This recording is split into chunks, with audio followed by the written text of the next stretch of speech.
Hi everyone, I'm Thobile Makhumalo wakwamseleko.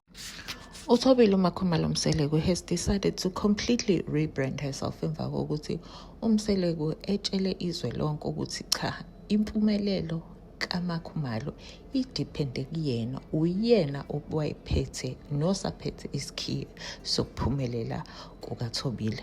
Sanibonani, welcome to the channel. If you are new here, please do not forget to hit that subscribe button. Uqale wasuka from being uThobile Makhumalo Mseleko on her Instagram profile, washintsha waba uThobile uMakhumalo. And now she has completely erased the Makhumalo part and she simply goes by uThobile Khumalo, so that you don't even mistakenly want to continue and say uThobile Makhumalo Mseleko. Now this comes after a very interesting episode of Uncut Uthando Nestem, which was the last episode of the season. Lekade silindele ngapho ukwazi ukuthi kwenzakalani phakathi kukaMseleko kanye noMakhumalo. Ufike ke yena ebandaqa engafuni ngisho nokukhuluma ngale ndaba. Ngenhlanhla ke yethu uMseleko indoda ehlezi ilindele ukuyidefender and ekuzidefendeni kwakhe ubese sitshela ukuthi izinto azihambi kahle phakathi kwabo and umsusa wako yini. Kodwa ke ngokwakho uMseleko njengoba simazi bandla ukuthi uhlala ethanda ukuba i-victim, he is still playing the victim card. Of all the things that he said that stood out for me was the fact that ukomperisha ukuthi uMakhumalo akaphathekanga kahle ngokuthi wathatha uSamke ebe ewanga kubo nokuthi uMakhumalo akabatholi abantwana and yena uya understand. So, is everything well?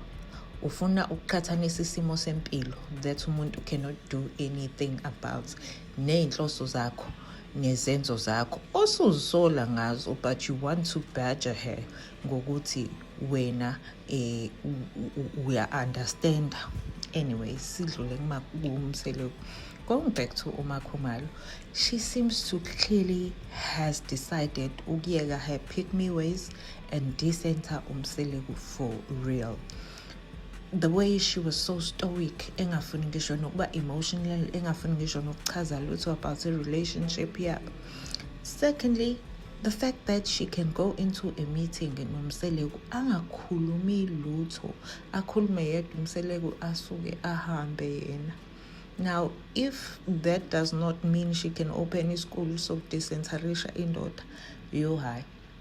Angazi ukuthi amanye ama-notice uyophinde siwathathe, because she went from being the person that literally worships the ground uMseleko walks on to this woman that we're seeing right now who is choosing herself after laying her life down basically for umshado wakhe.